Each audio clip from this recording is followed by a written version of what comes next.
Alright guys, so the guitar I'm reviewing today is something that a lot of people have been asking me to check out. This is a Harley Benton guitar. Now this is basically kind of like an in-store brand of the Thomann music stores, and this is based over in Germany. So this is like, Harley Benton, the brand. This is their in-store brand.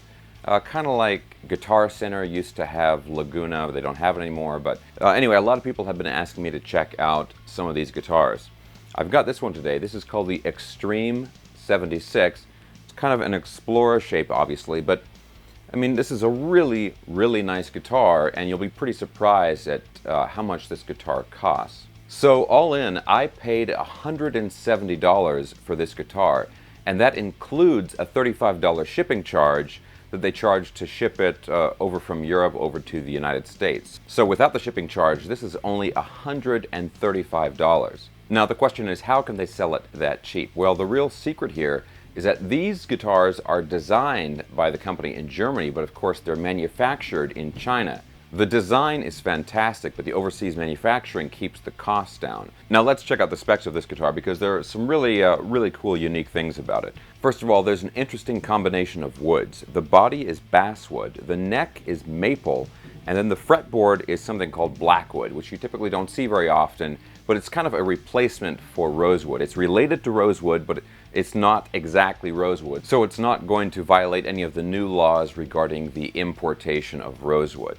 Also, if you look on the back here, this is a set neck guitar, but this is actually a set in neck. So rather than being glued in just right here at the joint, the neck actually goes further into the body, which gives it really great sustain and also really good tuning stability.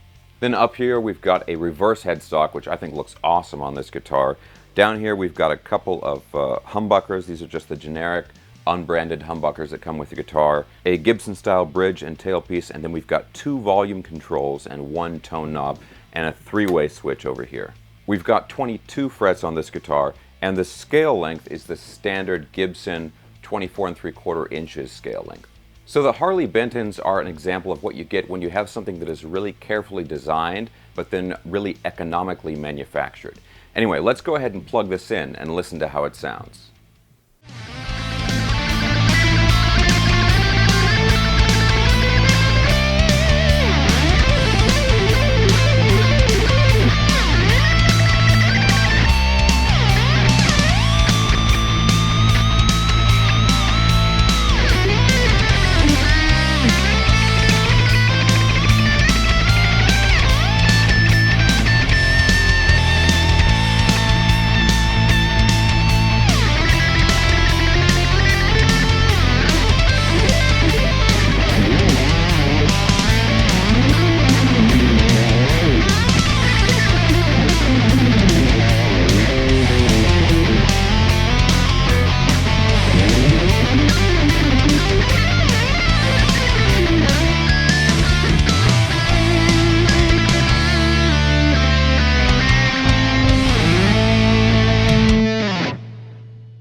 Okay guys, so like I said, I got this guitar even after shipping for $170. I mean, you could easily tell me that this was a $700 or $800 guitar and I would totally believe it just from the way it plays and sounds. When I got this guitar, the only thing I changed about the setup was just that I raised the action slightly. It was a little bit optimistic when I first got it. One thing in particular about the neck that I absolutely love is they've rolled the edges of the fretboard really nicely. So the neck is, even though it's not a real thin neck, it's, you know, it's got some meat to it. It's kind of like what you would get on an SG, kind of a cross between a Les Paul and an SG. But because they rolled the edges of the fretboard, and they also did a really good job on the fret ends, it's just a really comfortable neck to play on. I should also mention that the guitar balances really well. There's enough weight in the body where the neck doesn't dive down on you when you're playing standing up. Another cool thing is they actually have another version of this guitar that has active pickups in it, and it's, you know, the guitar is only slightly more expensive than this one. Okay, so who else out there has a Harley Benton guitar? I've had a lot of people asking me about this brand, so I'm really glad that I finally checked it out, and I gotta say, I'm totally impressed with it. For a price that's well under $200, this is just really amazing. Alright guys, that's it for today. If you enjoyed this video, please hit the thumbs up and subscribe if you haven't already. Talk to you soon.